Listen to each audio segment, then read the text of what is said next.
اعضاء کی کہانی، اعضاء کی زبانی۔ آج اس موضوع کے تحت ہم آنتوں کی کہانی، آنتوں کی زبانی اپنے سننے والوں کی خدمت میں پیش کر رہے ہیں۔ آئیے سنتے ہیں آنتوں کی کہانی، آنت کی زبانی۔ اگلی ڈکلنگ۔ اگلی ڈکلنگ کا قصہ تو آپ نے سنا ہوگا۔ ایک بطخ جس کے سارے چوزے سفید رنگ کے تھے مگر ایک چوزے کا رنگ کالا تھا، اس چوزے کو اگلی ڈکلنگ کہا جاتا تھا بیچارہ۔ میں یعنی آپ کی آنت بھی آپ کے خوبصورت اور دلکش اعضاء کے درمیان اگلی ڈکلنگ کی مانند ہوں۔ میں اکثر آپ کو اپنی موجودگی کا احساس دلاتی رہتی ہوں۔ ڈکاریں، پیٹ میں مروڑ، ارد گرد پھیلنے والی ناگوار بو، یہ سب میرے ہی رد عمل ہیں۔ میں آپ کے ہاضمے کی 26 فٹ لمبی مشین ہوں۔ میرے مختلف حصے ہیں جن کی تفصیل میں ابھی آپ کو بتاؤں گی، جو یقیناً آپ کے لیے دلچسپ بھی ہے اور حیرت انگیز بھی۔ عام لوگ اپنی آنت کو ایک لمبا سا پائپ سمجھتے ہیں۔ ان کے خیال میں ان کے پیٹ کے نچلے حصے میں یہ پائپ لپٹا ہوا رکھا ہے۔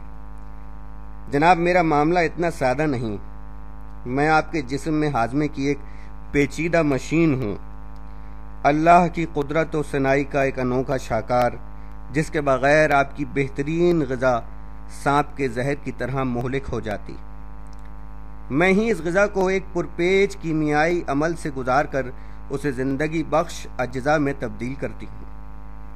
میرے اس کیمیائی عمل ہی کی وجہ سے غذائی اجزاء دوران خون میں شامل ہونے کے قابل ہوتے ہیں۔ میری انہی کوششوں سے آپ کے جسم کے لاکھوں ملین خلیوں کو رزق کی فراہمی ممکن ہوتی ہے۔ اگر میں یہ کہوں کہ آپ کے پیدا کرنے والے نے آپ کے جسم کے خلیوں کو پاک و پاکیزہ رزق پہنچانے کے لیے مجھے وسیلہ بنایا ہے تو یہ بھی غلط نہ ہوگا۔ آپ سمجھتے ہیں کہ آپ مجھے رزق پہنچاتے ہیں، حالانکہ جناب حقیقت یہ ہے کہ میں آپ کو غذا فراہم کرتی ہوں۔ میں ہی جسم کے پٹھوں کو توانائی فراہم کرتی ہوں۔ میں بکری کے گوشت میں موجود پروٹین کو امائنو ایسڈ میں تبدیل کر کے اسے آپ کے جسم کا حصہ بناتی ہوں۔ میں ہی آپ کے غذا کے نشاستے کو گلوکوز میں تبدیل کرتی ہوں۔ اگر میں یہ کیمیائی معجزے سر انجام نہ دوں تو انسان باقی تمام اعضاء کے ہوتے ہوئے بھی چند دنوں میں قبر کے اندر پہنچ جائے۔ ریشے دار اجزاء، اناج کے چھلکوں اور اسپغول کی بھوسی وغیرہ کے علاوہ میں ہر اس چیز کو ہضم کر لیتی ہوں جسے آپ کھاتے ہیں، اور آپ جانتے ہی ہیں کہ دنیا کی بہت کم چیزیں ایسی ہیں جو انسانی دانتوں سے محفوظ ہوں۔ میں انہیں ہضم کر کے ان کے زندگی بخش اجزاء کو دوران خون یا لمف سسٹم میں شامل کرتی ہوں۔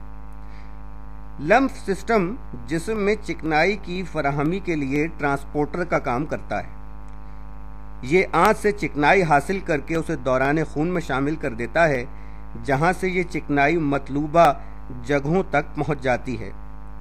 جو فالتو مادہ بچتا ہے، جسم کا ڈرینیج سسٹم چند گھنٹوں کے بعد اسے آپ کے جسم سے باہر نکال دیتا ہے۔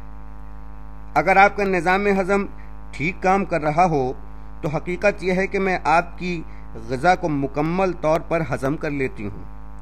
خارج ہونے والے انسانی فضلے کا زیادہ تر حصہ کھربوں مردہ بیکٹیریاز پر مشتمل ہوتا ہے، اور ان رطوبتوں پر جو معدے سے لے کر میری 26 فٹ لمبی غذائی گزرگاہ کے راستے میں مختلف مقامات سے غذا میں شامل ہوتی رہتی ہیں، اگر نظام ہضم میں خرابی ہو تو انسانی فضلے میں دوسرے اجزاء بھی شامل ہوتے ہیں جنہیں میں ہضم کرنے سے قاصر رہتی ہوں۔ ہاضمے کے بے حد پیچیدہ اور مشکل کام کے لیے میری بناوٹ لاجواب ہے۔ آئیے میں آپ کو اپنی طرز تعمیر کے بارے میں کچھ بتاؤں۔ میں بظاہر ایک ہوں، لیکن دراصل میرے کئی حصے ہیں، اور ہر حصہ اپنی انفرادی خصوصیات رکھتا ہے۔ ہر حصے کے اپنے مخصوص کام ہیں۔ ہم سب حصے مل کر ایک ٹیم کی طرح کام کرتے ہیں۔ سب سے پہلے چھوٹی آنت واقع ہے۔ اس کا پہلا حصہ جو معدے سے جڑا ہوا ہے 10